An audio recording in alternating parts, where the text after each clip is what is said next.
But we're talking about the draft. We're talking about this offseason and the changes for the Titans, new schedule, free agency, draft, all that stuff. Here is GM Ruston Webster sitting down with me to talk it all over in this offseason roundup. Well, let's start with the most recent thing. The schedule came out yesterday. When you look at that, obviously that's a pretty important piece of things. I guess the things that stand out are you start on the road, a really early bye week in week 4, and then 4 straight home games into September to the end of October. What do you make of the draw you were given?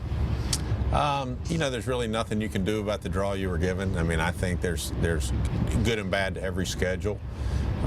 Opening up 2 on the road, would I rather have 1 at home, split like that? Yes, but they make up for it other places, as you said. So it's a big day for us. It's an exciting day when we're in the meetings, going through the draft. When the schedule's handed to me, we'll stop the meeting and we'll read off the schedule, and I think it just gets everybody really focused on what's to come.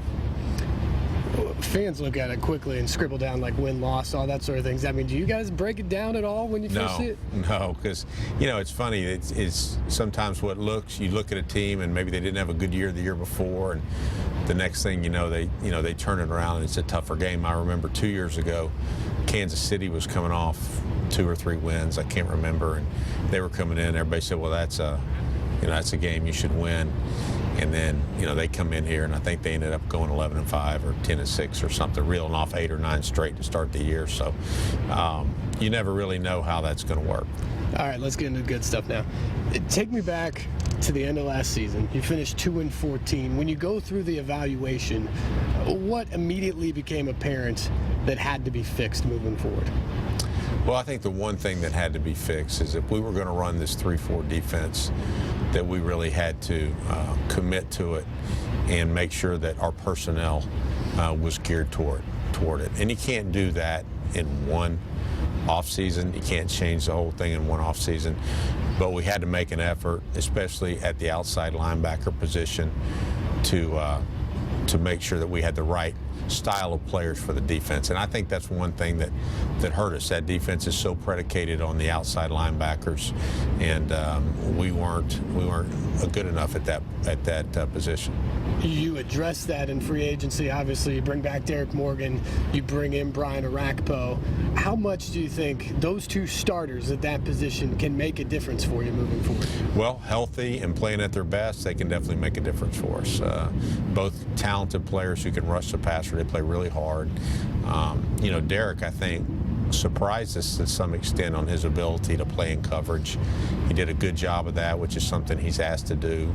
It's much different than he's ever done in his life. And then, Arakpo really has the ability to do a little bit of everything. He can rush, he can cover man, he can play zone, and he's been in this system. So I think both of those guys should be able to help us that way. But we need to continue to add players at that spot.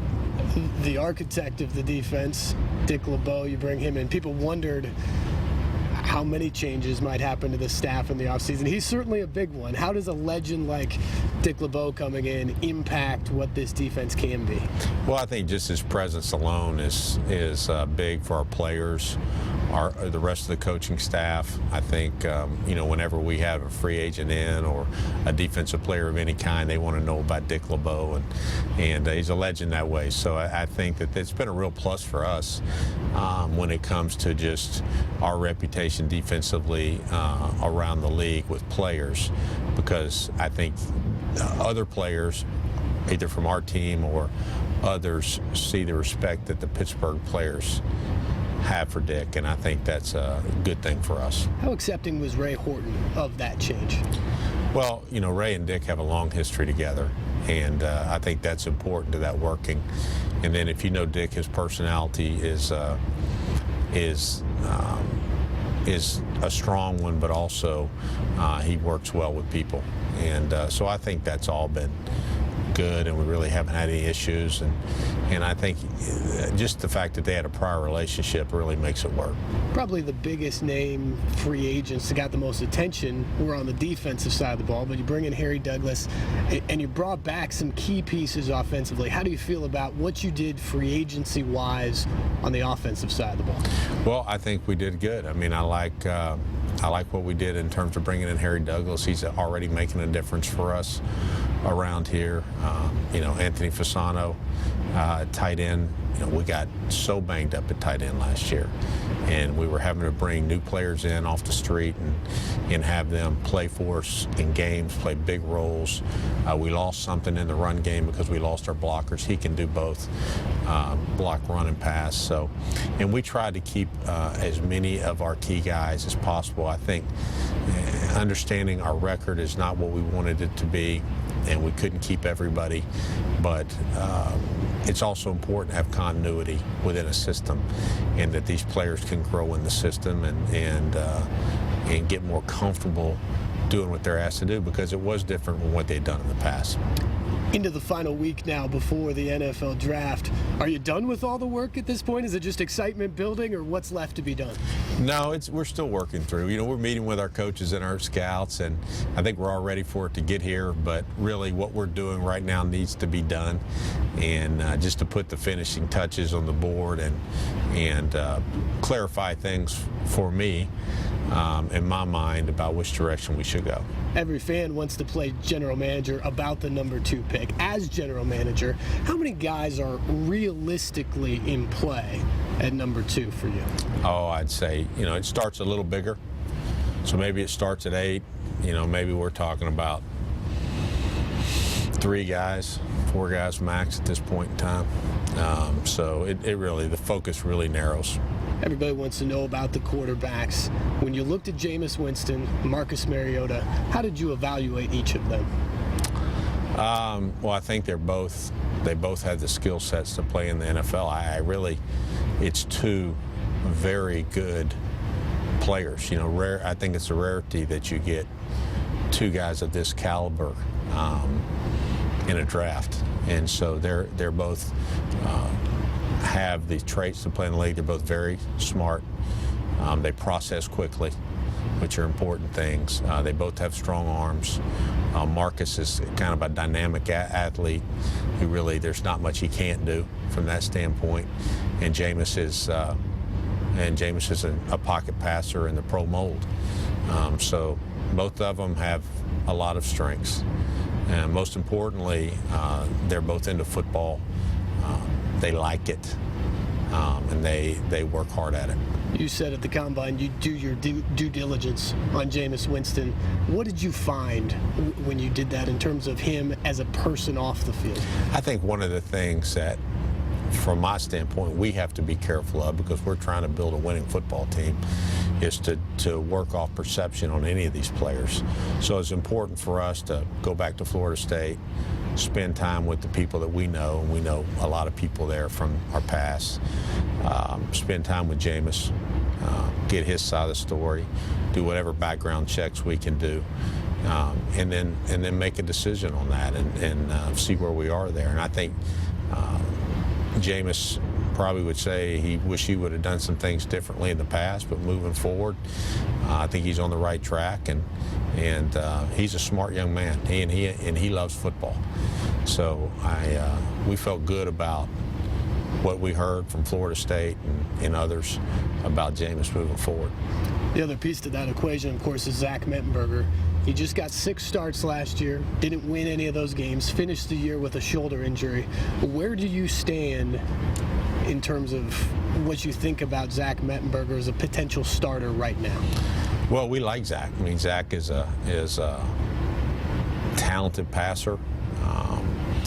We would like for him to finish the year last year, and that would have been helpful in our evaluation of him.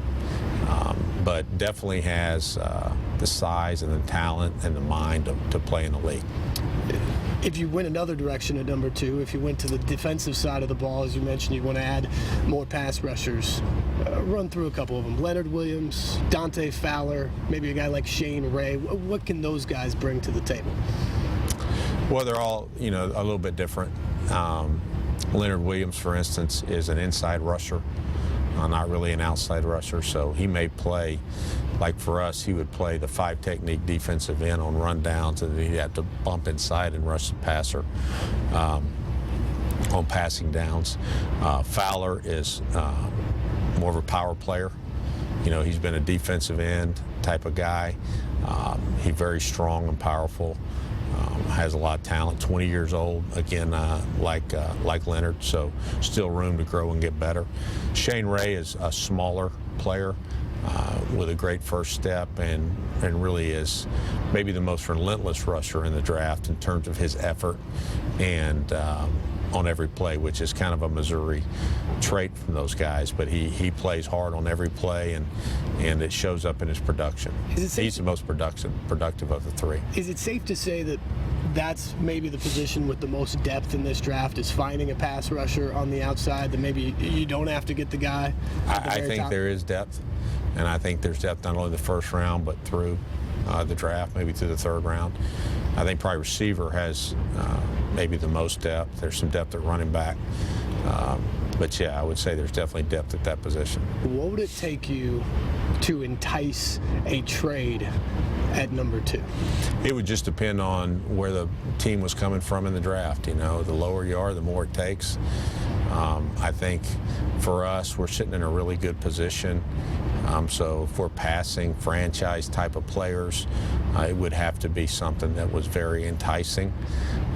You have to make sure that the players you're getting in the trade are worthy of passing on the one player you're passing on. And I think that's the key, is that you don't want to come up with 3 lesser players that may not have the impact on your team that one would. Would you field that call right up until you turn in the card? No, I don't think so. I think it would be something that we had worked out ahead of time. I think that would be really important. Too hectic. I'm not saying that we would say, okay, make the deal on the clock, but I would hope that we'd had talks before that happened. One position that hasn't gotten a lot of talk at the top of the draft for you, but your 2 starting tackles offensively from last year are both gone. Obviously, Taylor Lewan is back, but how important is it to address tackle at some point in this draft? It is. It's important. We feel good about Taylor Lewan. We're excited about him and what he is as a left tackle in the league. Think he can be really good. So, but yeah, it is something that we need to address and make sure that we're squared away on the right side. Every general manager talks about the draft being a building block for the foundation of what the franchise is, especially coming off of 2-14 last year.